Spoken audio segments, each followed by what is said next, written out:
always on the go, but the day just won't be one without your Hollywood fix. Let Golden State Media Concepts Entertainment Podcast take care of that. An all-inclusive look of pop culture.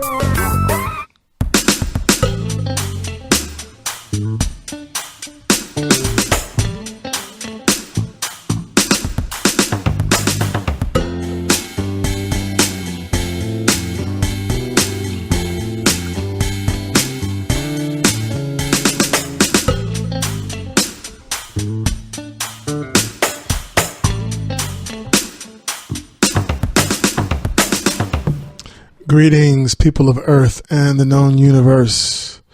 You're listening to Golden State Media Concepts Entertainment Podcast. This is your Captain Keith. And today's headlines: Jay-Z Lovechild, Roseanne canceled, and Kim Kardashian P reform. So yeah, it's going to be an interesting episode. Hope everyone had a great Memorial Day weekend, holiday, all that good stuff. No, I did. Now, let's get to it. First on deck, Nicki Minaj alludes to Eminem relationship in response to a fan comment. So, yes, apparently Nicki's got jokes for days. In YG's new track, Big Bank, Nicki Minaj rhymes, back-to-back Maybach, stack the M's, told him I met Slim Shady, bag the M, once he go black, he'll be back again. Posting a section of her verse on Instagram to promote the track, Nicki changed the lyrics to bagged M for her caption, prompting some fans to believe that she began dating Eminem. Slim Shady is one of the most reclusive artists today, and it's unlikely that he would confirm such news. So Nicki took it upon herself to seemingly confirm a relationship with rap legend in response to one of her fans. Miss Minaj was asked by one of her fans if she was dating Marshall Mathers, to which the Pink Friday star responded with a simple yes. No shame, no shame. Unfortunately, for those wishing the two would create a rap power couple, it's unlikely that the two are actually cuddling up to each other at night, as Nicki has been trolling on social media since her return from a long hiatus. Thankfully, her diehard Barbies are not taking the announcement seriously, as they are praising her sense of humor in response to the comment. While there will always be some gullible supporters that believe everything in front of their eyes, this is a classic example of Nicki's clever wordplay being taken out of context. While the percentages are slim that Shady and Nicki are an item, if they are indeed dating, what would their celebrity couple name be? That's a good question. Would they be like Nim? Image? Yeah, I mean, that's actually a fun thing to talk about or to ponder. If Nicki Minaj and Eminem are actually dating. I like Nim and I like Image. E-M-A-J. Or Emanage. Emanage. There you go. I like that. What do you think? Oh, yeah. That's fun.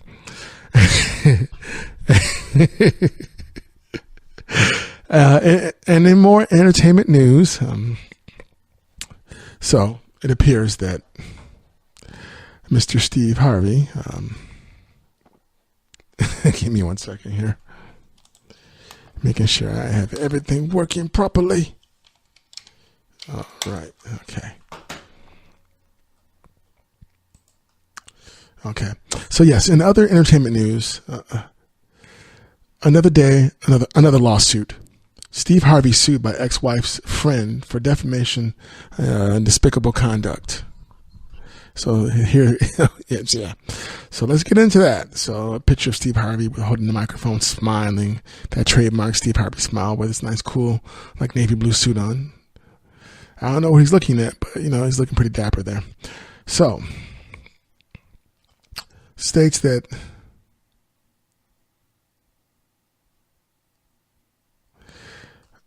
let me make sure. Okay. So I might be missing part of my notes on this. So give me 1 second, folks.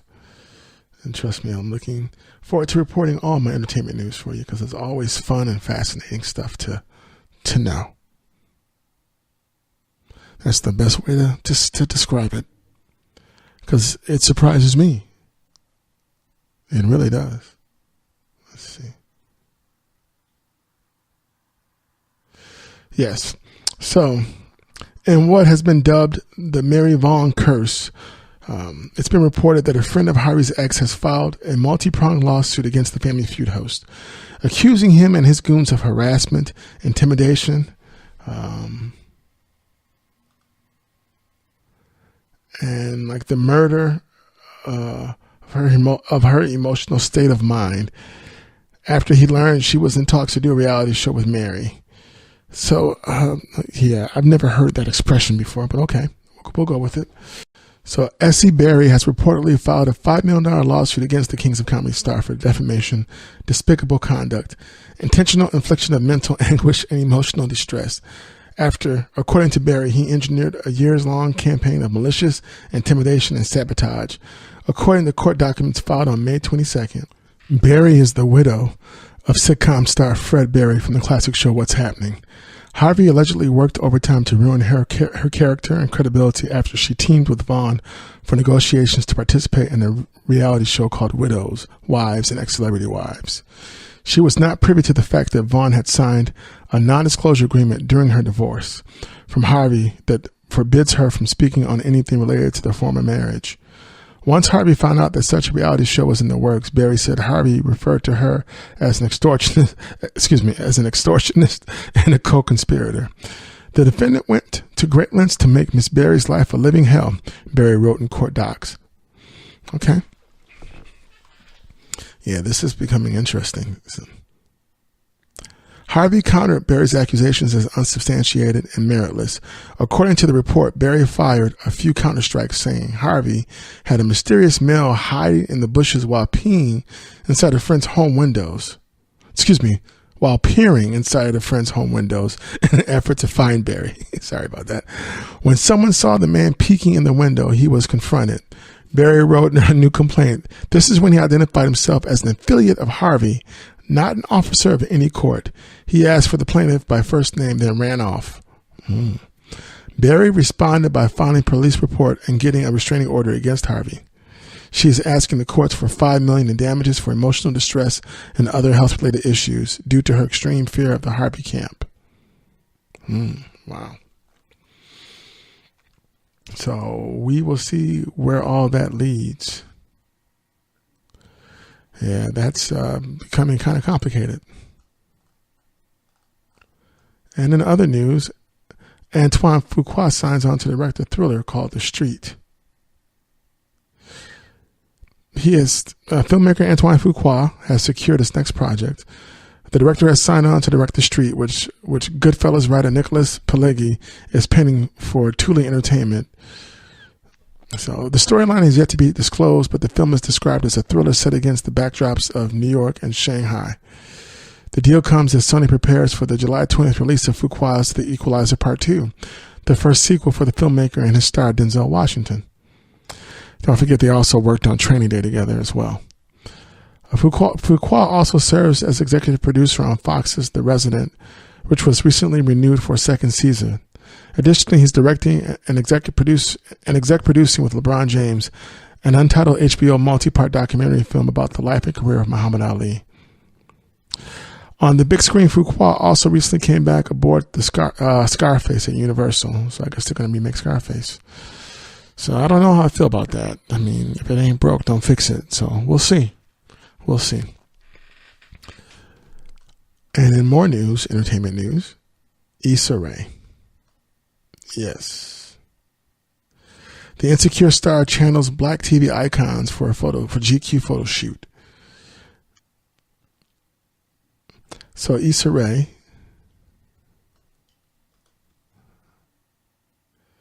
has portrayed television stars who came before her. And it looks pretty cool. The actor and producer posed for a feature in which she discusses her career journey and life as the showrunner and star of HBO's Insecure, which is a great show, by the way. You should check it out.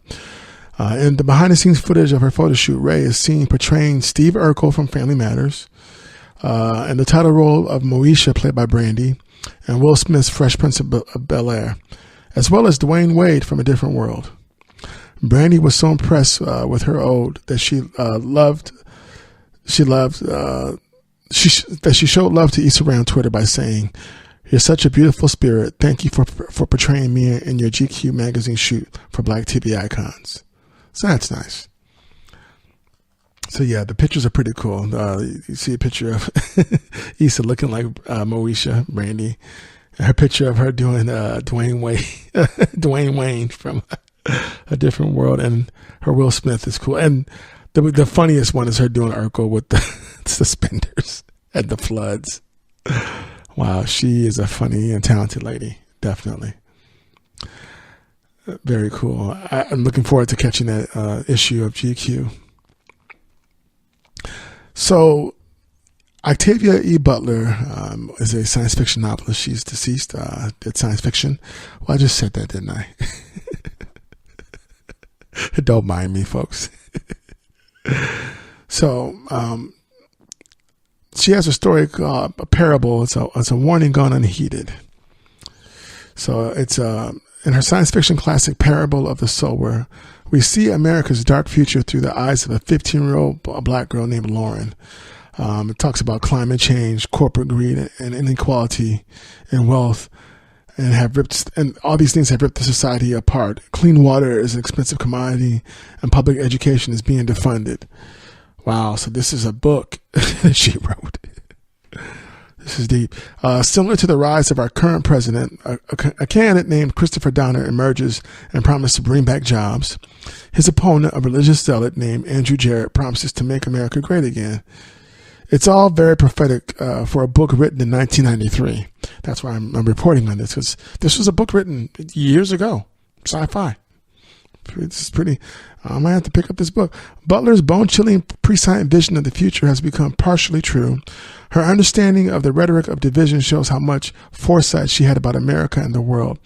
Butler wrote the future present in her 2 books in the Parable series by extrapolating the news in the 90s and closely studying American history.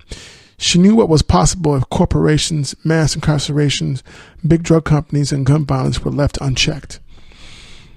Mind you, this is just a science fiction story that she wrote about, and often art can't imitate life. That's what makes it so fascinating and at times compelling, whether it's paintings, portraits, poetry, story writing, you name it, music. Butler saw history as a cyclical phenomenon where what we call the future is actually the past amplified. Butler's understanding of history made her painfully aware that all societal progress could be reversed.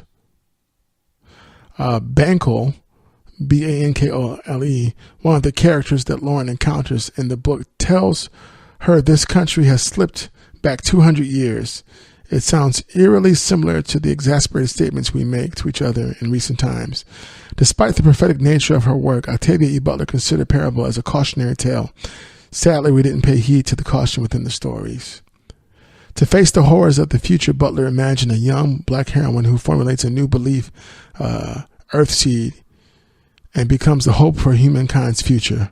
Lauren's journey after losing her parents to tragedy and her fight for survival prepares her to lead a community that might be civilization's last chance.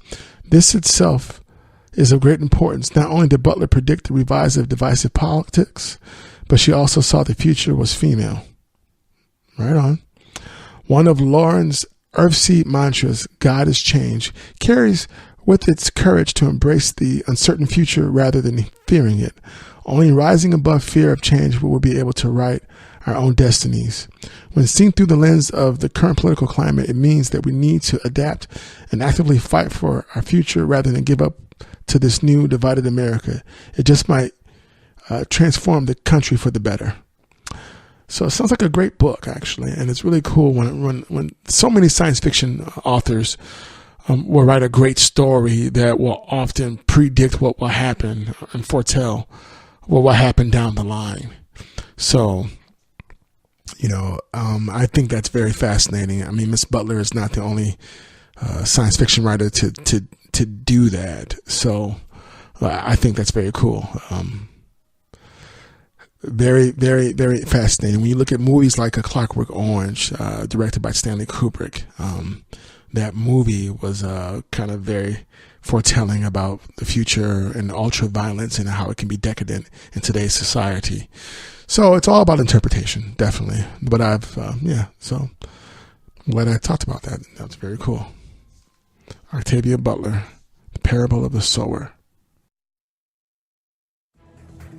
Want to find out what movies to go see? Then check out the GSMC Movie Podcast. It's your ticket to the latest movies, whether it's a new blockbuster event, romantic, comedy, or action flick. This show has got it all covered. They talk some what to go see now. Don't bother. What's hot on Netflix and everything in between. That's gsmcpodcast.com/movie-podcast. When it's all about the movies, it has to be this new show. Don't forget to like them on Facebook and follow them on Twitter. Visit gsmcpodcast.com for more info.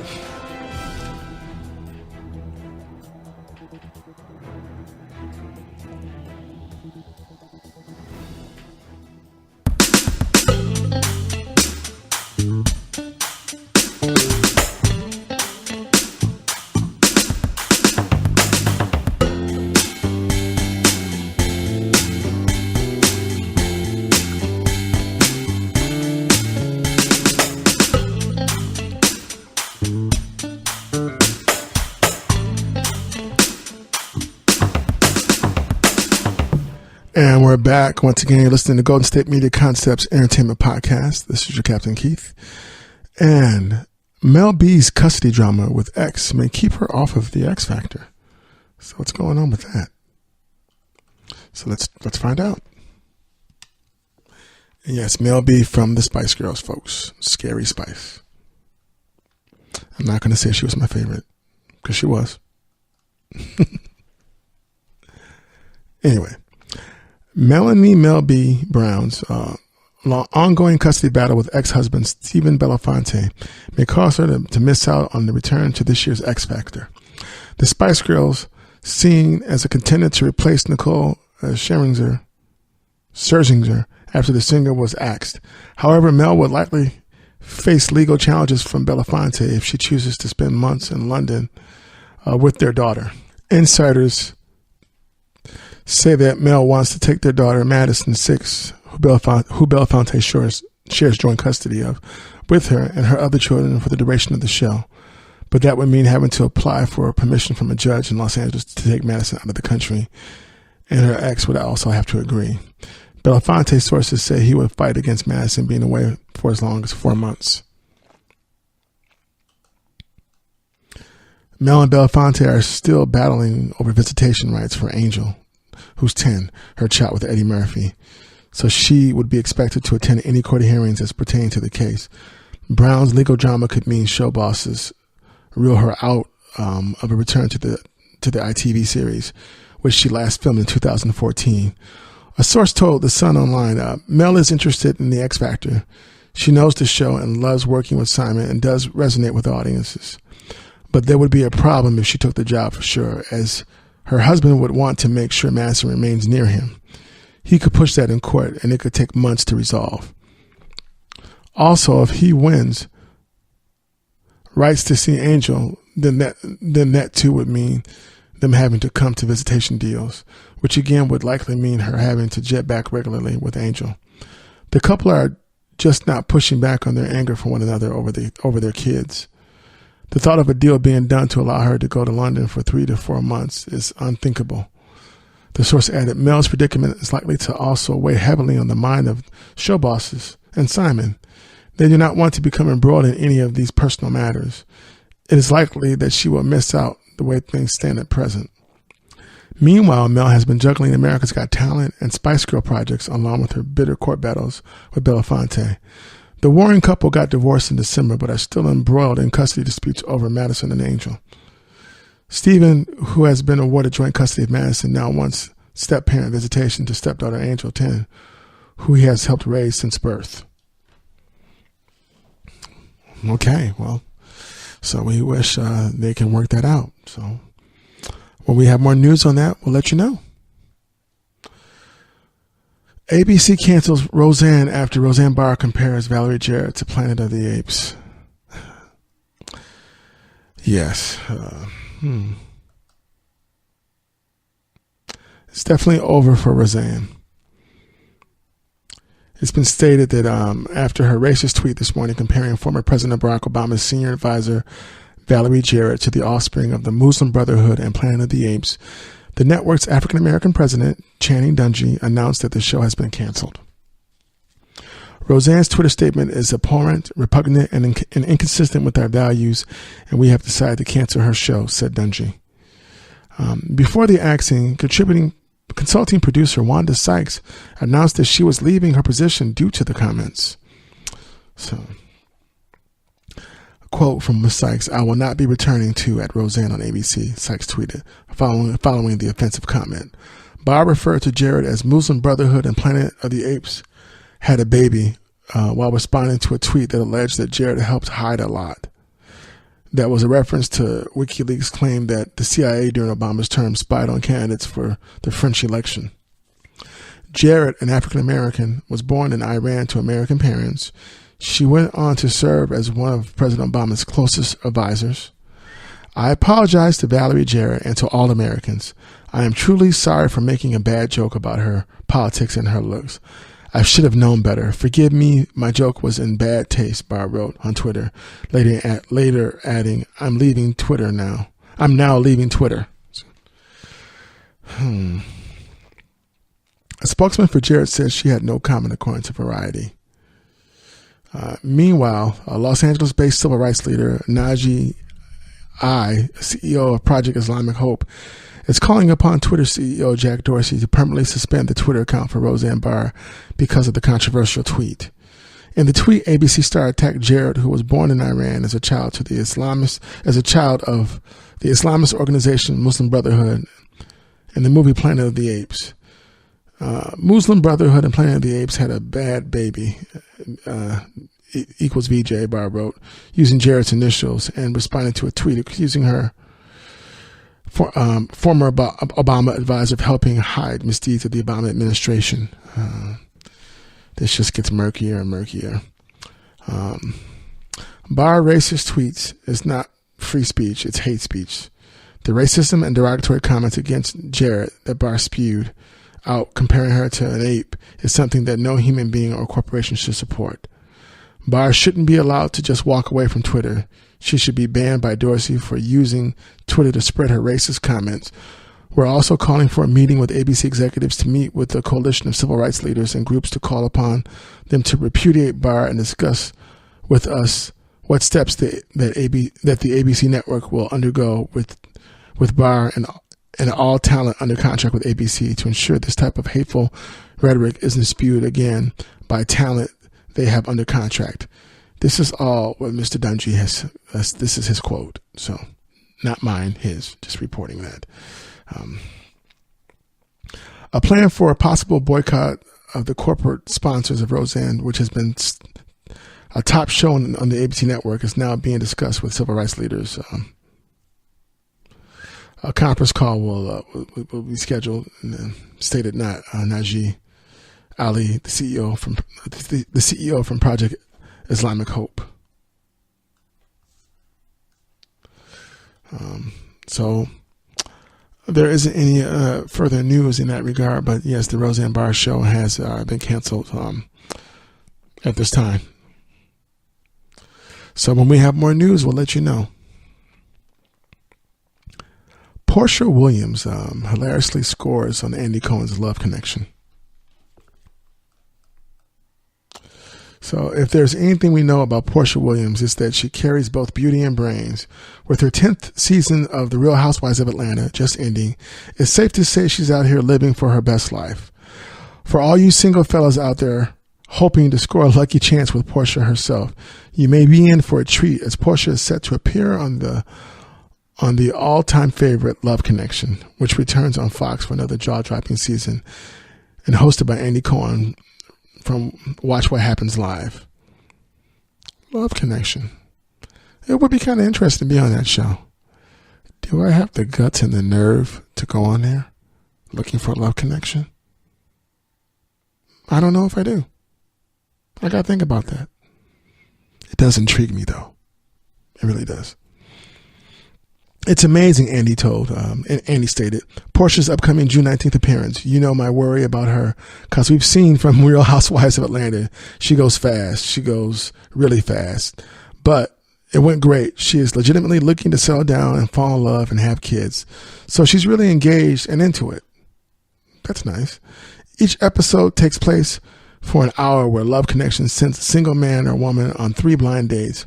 Once the dates are over, he/she will check into the studio in front of a live audience where they will then spill all the details. Man, that could actually be nerve-wracking.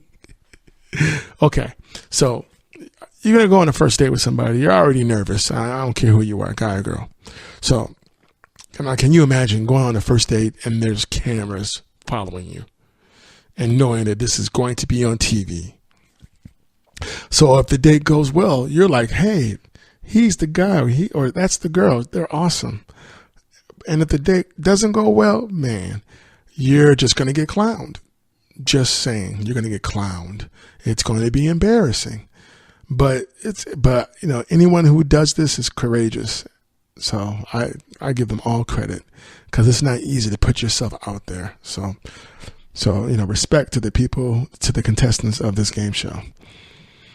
The live studio audience will also play a big role on who's going home with who, as they're voting on who they think made a love connection, which can result in some serious cash. Unlike season 1, the primary dater doesn't have to choose between money or love. Really? Okay.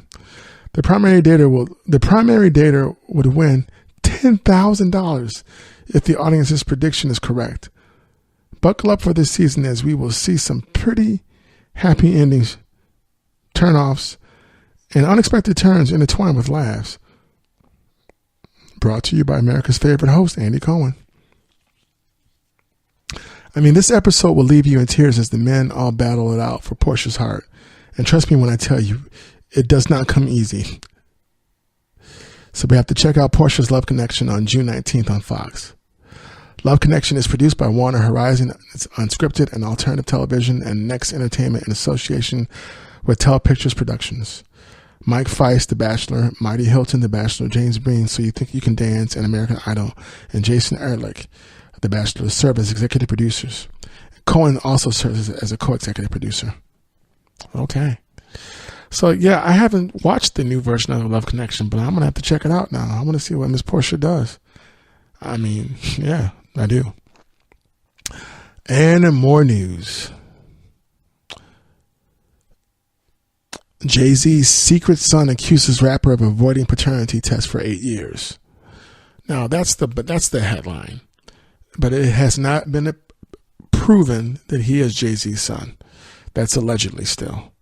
So, but it is very interesting. So let's dig in. Let's dig in. The paternity saga continues with Jay-Z's alleged son, Raimir Satterthwaite. The 24-year-old claims the rapper has managed to play the court system for 8 years in order to avoid taking a DNA test. He now has an upcoming paternity trial in Philly in December and says this is not about lining his pockets or making a come up off of Hov's legacy. I don't want money or anything like that from Jay-Z, he said in an exclusive interview with Sun Online. I just want him to finally tell the truth to the world. Raimir, an aspiring musician, claims he has been denied the right to have a fair hearing in court because of legal mistakes and malpractice. Okay, well, if there's been legal mistakes and malpractice, and you're stating that, okay, so that usually means that you can't blame Jay-Z for that. That's from what you're stating so far. In that regard, he's supposed to be a positive role model for our community. Quote, he stands there screaming Black Lives Matter. Well, tell the truth and take responsibility, he added. And if you say I'm not your son, nothing ever happened with my mom, then just take the test. If you're telling the truth, then why is your first answer whenever you're asked to take a paternity test? No. I want a fair due process in court, regardless of who my father is or how rich he is. There's also a picture of Jay-Z off of in my Lifetime Volume 1 the record cover and Ramir making the same pose. I mean, there's a similarity. I mean, he could be Jay-Z's son, but there's no concrete proof. I mean, it's possible, but I'm looking at the picture of the two of them, and I can't say that he's a dead ringer. I'm not going to say that. He could be. This could go either way, literally. It really could. So we will get back to Jay-Z and his possible love child after this break. Tired of searching the vast jungle of podcasts? Now listen close and hear this out. There's a podcast network that covers just about everything that you've been searching. The Golden State Media Concepts Podcast Network is here. Nothing less than a podcast bliss with endless hours of podcast coverage. From news, sports, music, fashion, cooking, entertainment, fantasy, football, and so much more. So stop lurking around and go straight out to the Golden State Media Concepts Podcast Network. Guaranteed to fill that podcast itch. Whatever it may be. Visit us at www.gsmcpodcast.com. Follow us on Facebook and Twitter, and download us on iTunes, SoundCloud, and Google Play.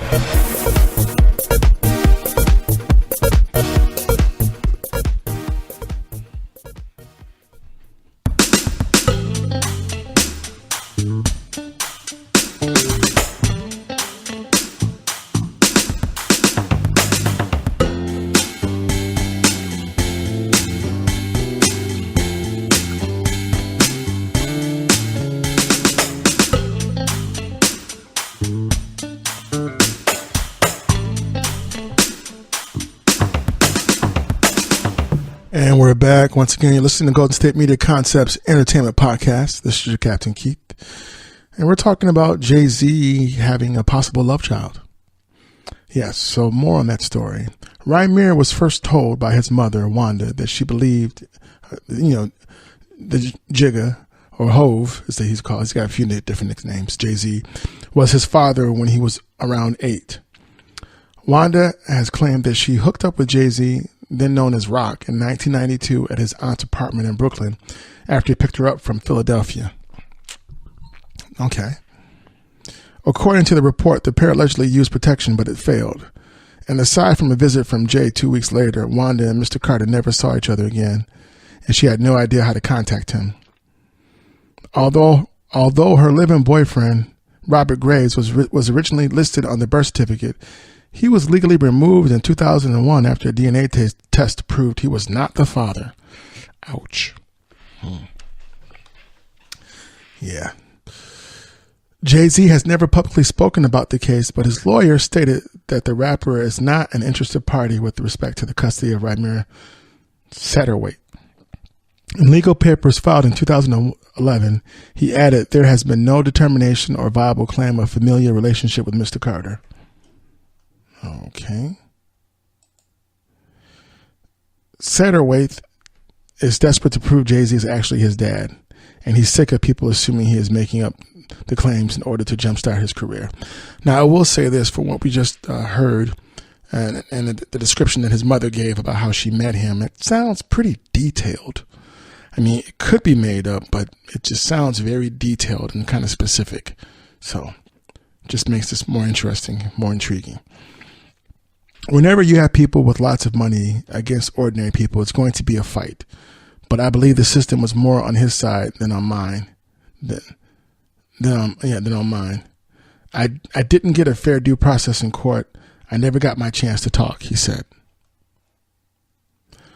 It got pushed to the side, and basically now I walk around and everybody's looking at me and saying, he's chasing Jay-Z, he wants money. He's trying to get his 15 minutes of fame. This never about money for me. My whole thing was just to see who my father was.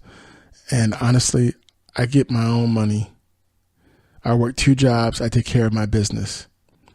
I've got a positive family behind me that helps me with everything I do. It wasn't like I needed anything. I just needed closure, and I wanted respect from the courts. Just like everybody else goes in there and gets respect and gets a fair due process. Why didn't I get that? Why did I just get brushed to the side? Is it because of somebody's name? Is it because somebody was getting paid off? I will never know, he added. We're all equal in this world, and no one should think they're better than somebody just because they can pay 40 or 50 lawyers to fight for you. That doesn't make you better than nobody. That makes you a coward. Mr. Satterthwaite feels very strongly about this. Ramir, if I'm saying his name right, who works at a restaurant and at a pet store as well as writing and recording music, said no one gets fame off chasing Jay-Z. He said, this is one of the most powerful men in music right now. What am I getting from chasing him, screaming that he's my father? I'm getting nothing out of it. I've been hearing this so much, and it makes me sick because I bust my butt working day today, and I take care of myself, and I take care of my family. Well, so when there's more news in regards to what happens with Mr. Ramir Satterthwaite and whether or not Jay-Z takes a paternity test, well, when we find out, you'll know too. Definitely wish that you do find out who your father is. That is important stuff to know. Everybody should know where they come from. All right. And in more entertainment news, Kenya Moore reportedly fired from Real Housewives, absent from the mandatory casting meeting.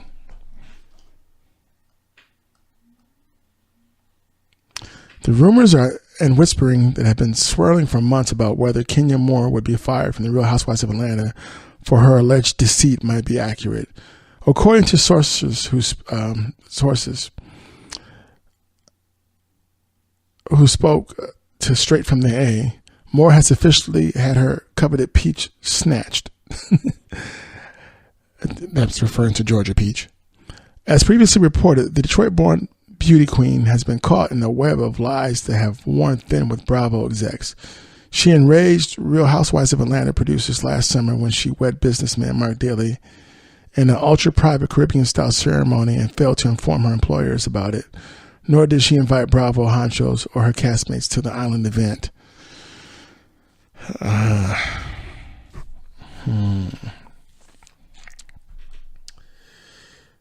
I didn't know that went down that way. Furthermore, many Real Housewives of Atlanta fans are currently debating about whether Moore is even pregnant or if she's pretending to be as a way to manufacture a storyline and remain employed by Bravo.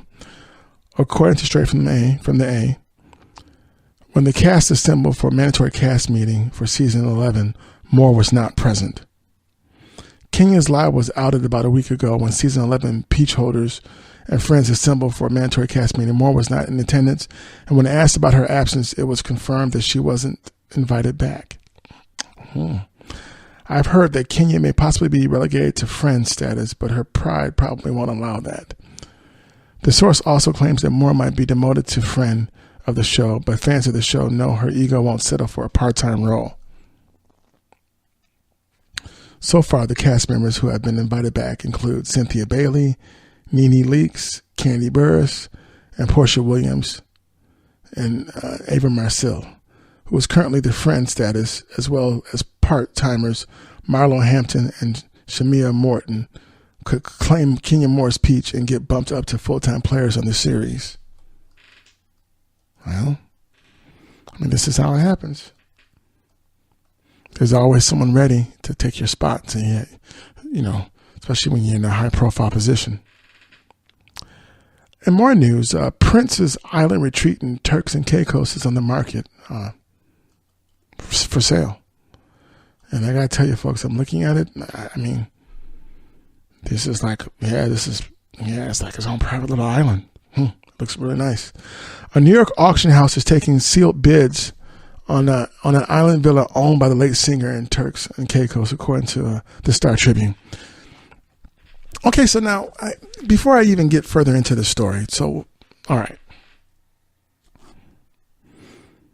The late, great, former, iconic, genius musician Prince is gone. Rest in peace, rest in paradise. So, the family's going to be selling off some of his property.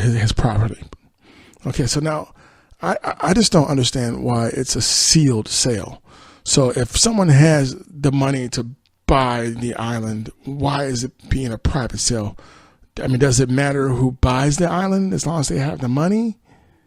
I mean, I don't understand why that's making it kind of exclusive, and not inclusive. So I don't get why it's a sealed sale.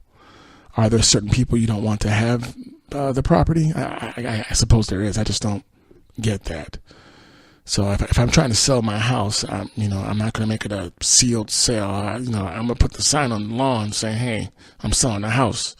So, as long as you're not a mass murderer or a killer, hey, you got the money, come on through. Just saying. But okay. Anyway, the 5.74 acre property is surrounded by water on 3 sides and includes several buildings with more than 10,000 square feet. There are 2 private beaches, a marina, and a long winding driveway that Prince painted purple right after he bought the property in 2011. It was a little gift to himself, said Todd Wall of Premier Estates Auction Company, which is handling the auction. It's quite a property. The water around it is about as blue and crystal clear as you could ever imagine. According to these pictures, it looks beautiful. It looks like you're going to the Caribbean on a cruise. It's one of those islands. I'm like, yeah, this is really, yeah. I mean, yeah, you have money when you got a place like this. That's when you're rich. So yeah, okay. Prince paid an estimated $10.5 million for the property, which had been built by a British family as a retreat in the early 2000s. He then bought 2 adjacent lots of an additional $2.5 million to ensure his privacy. Okay. The property is expected to fetch at least $15 million at auction.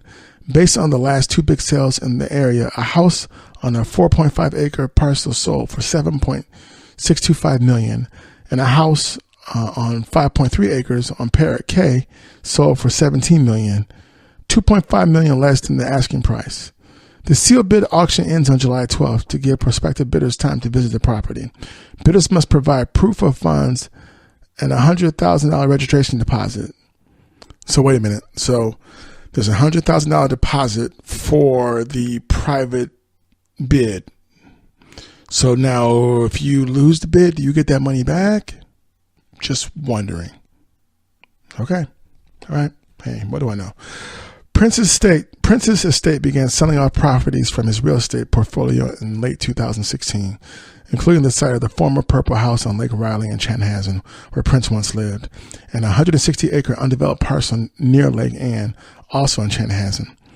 The property's 4 listings were valued at more than $15 million. All right. Very cool. So it'll be interesting to see who actually buys that property.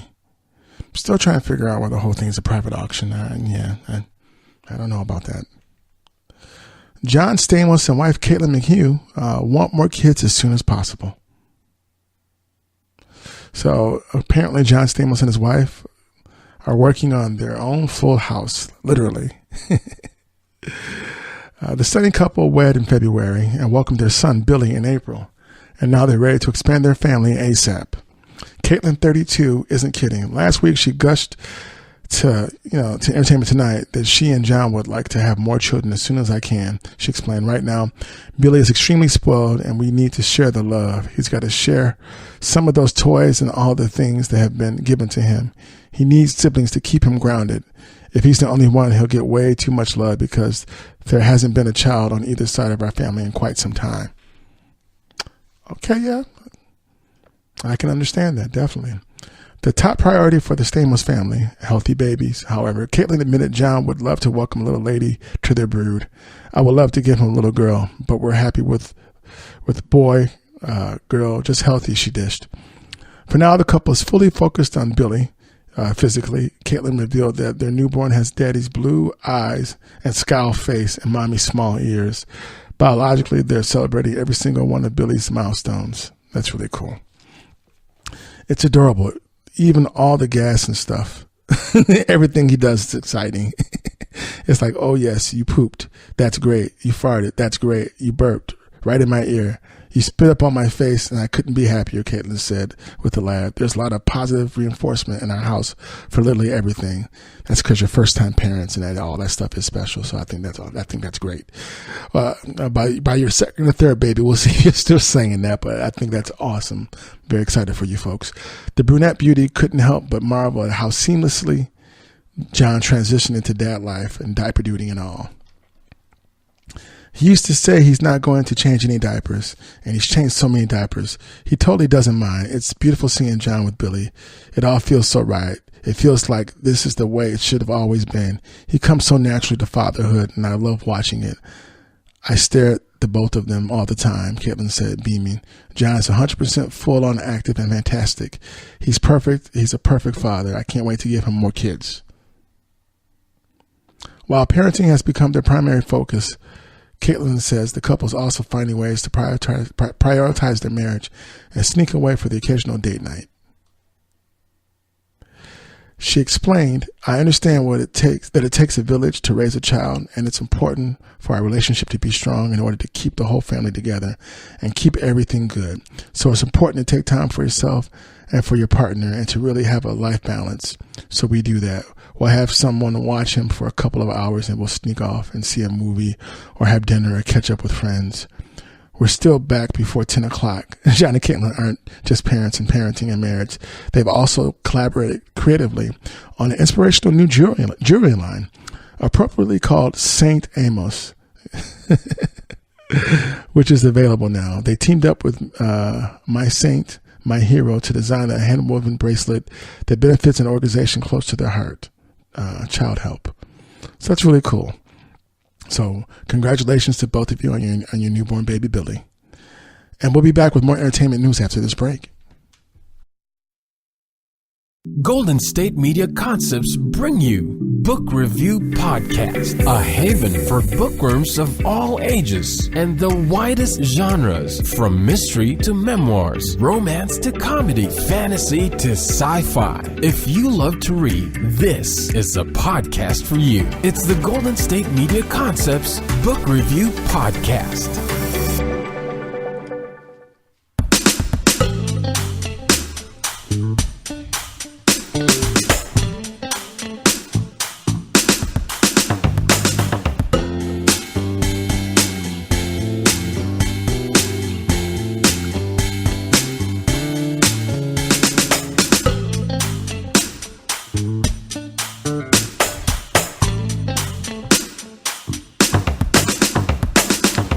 And we're back. Once again, you're listening to Golden State Media Concepts Entertainment Podcast. This is your Captain Keith. And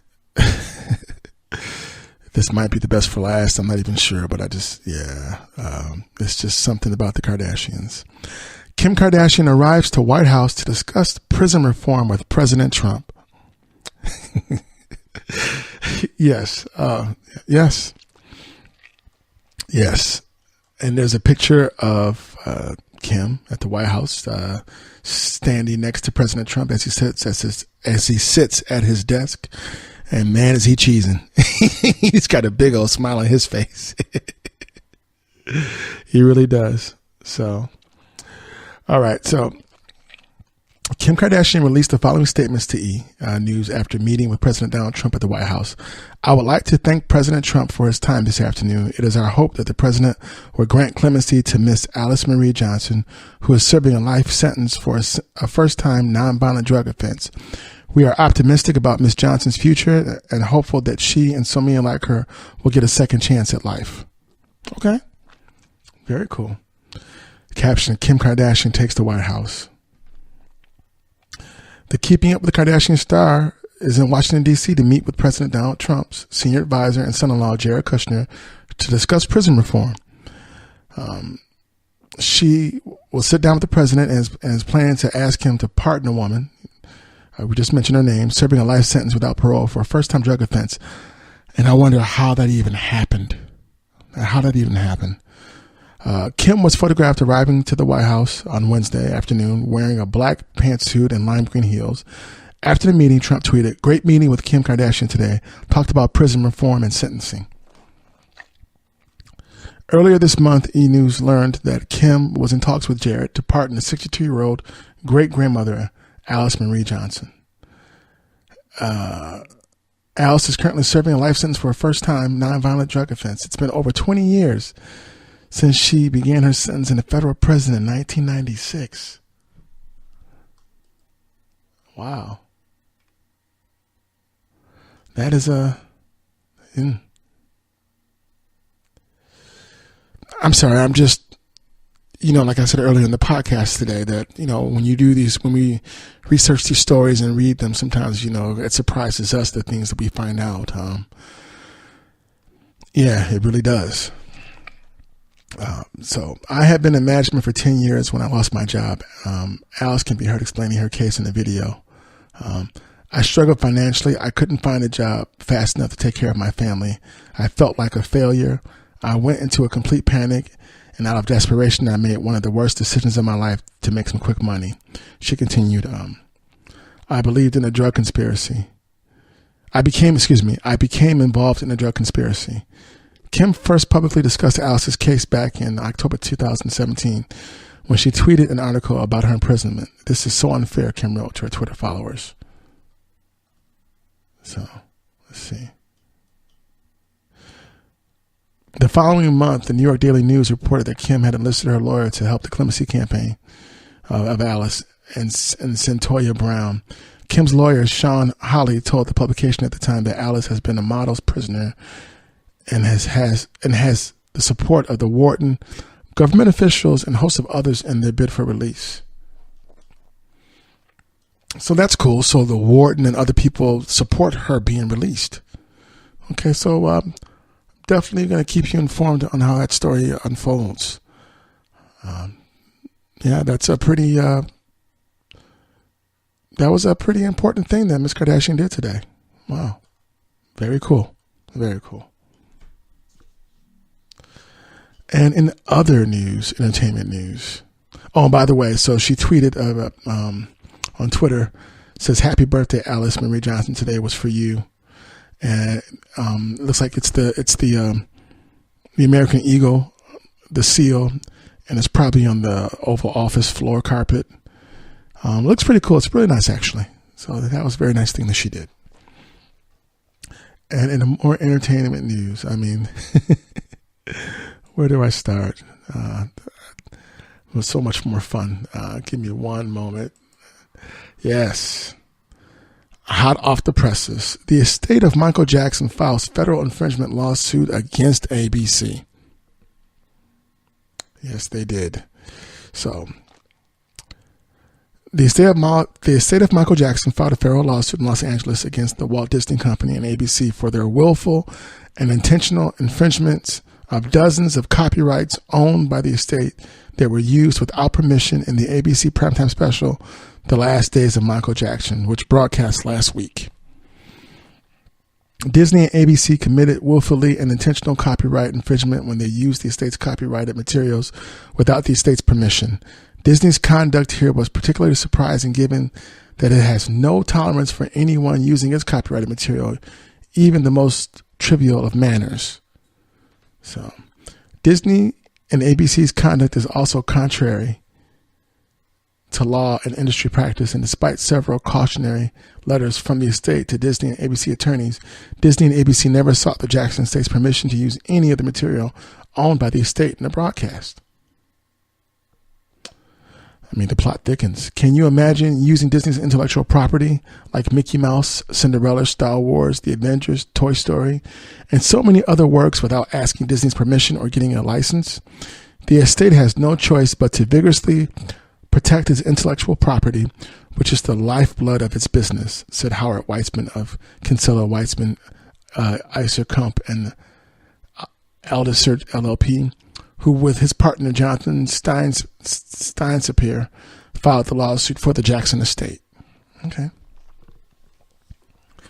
Among the other estate copyrighted materials used without permission by ABC and Disney are significant and repeated excerpts of Michael Jackson's most valuable songs and recordings like Billie Jean, Beat It, Don't Stop Till You Get Enough, Bad, Leave Me Alone, and many others.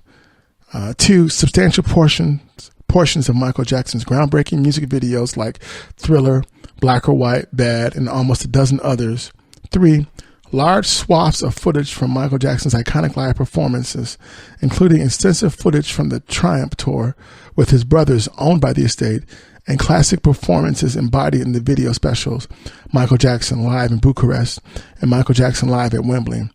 4. A key moment from the estate's 2016 Spike Lee directed documentary, Michael Jackson's Journey from Motown to Off the Wall. And 5. Unique footage from the estate's 2009 critically acclaimed feature film, Michael Jackson, This Is It. By far the highest grossing music documentary of all time.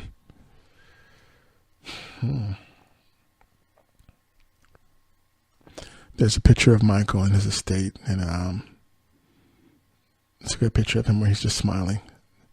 Yes, Mr. Jackson definitely is missed. It's so weird to believe that he's gone. It's kind of crazy. About the estate of Michael Jackson. Following in Michael's footsteps, the co-executors of the estate of Michael Jackson, John Branca and John McClane, continue to produce artistically exceptional and enormously successful ventures, resulting in, as reported, a 60 Minutes, the most remarkable financial and image resurrection in pop culture history. Upon release, Michael Jackson's This Is It became the highest grossing music documentary of all time. I already said that. A history-making touring show produced in partnership with Cirque du Soleil. Michael Jackson, The Immortal World Tour, played 4 continents, 157 cities, and was seen by 3.7 million fans, and became the number 8 top grossing tour of all time. The second venture between the estate and Cirque du Soleil, the critically acclaimed Michael Jackson 1, a permanent show at Mandalay Bay, Las Vegas, gave Cirque its biggest opening ever in Las Vegas and continues to be one of the top shows in the city. In 2015, Thriller became the first album in RIAA Gold and Platinum program history to be certified 30 multi-platinum for U.S. sales, continuing the King of Pop's reign as the biggest selling artist of all time with worldwide sales of over 103 million for Thriller and 1 billion overall. Wow. That's amazing. In 2016, the estate released the documentary Michael Jackson's Journey from Motown to Off the Wall, directed by Spike Lee. The documentary made its world premiere at the Sundance Film Festival on January 24th, 2016, and its subsequent broadcast on Showtime became the channel's highest-rated music documentary of all time. Last year, the estate premiered Thriller 3D at the Venice Film Festival, and in October, its animated special, Michael Jackson's Halloween, made its debut on the CBS television network. So the estate's been very busy. They've been very active, very proactive in putting out great new products of Michael Jackson to keep his memory alive. So that's really cool. So I actually want to see some of that stuff. That's amazing. Wow, 103 million and 1 billion in sales. That's crazy. It's amazing and fascinating all at the same time. And in more entertainment news, right hot off the presses, Frank Ocean sued over Blonde album credits. So yes, folks, Frank Ocean from Channel Orange, that great solo album that he made, and his latest solo album, Blonde, and he's also a member of Odd Future, which means he's connected. He's part of that collective with Tyler, the Creator, and the Internet, and the Earl Sweatshirt, being sued. So let's get to it. Singer Frank Ocean is facing a lawsuit from a producer over royalties for his Blonde album. The singer's real name, Christopher Bro, sued Omas Keith earlier this year, and Omas Keith is from the hip-hop production group Sa-Ra.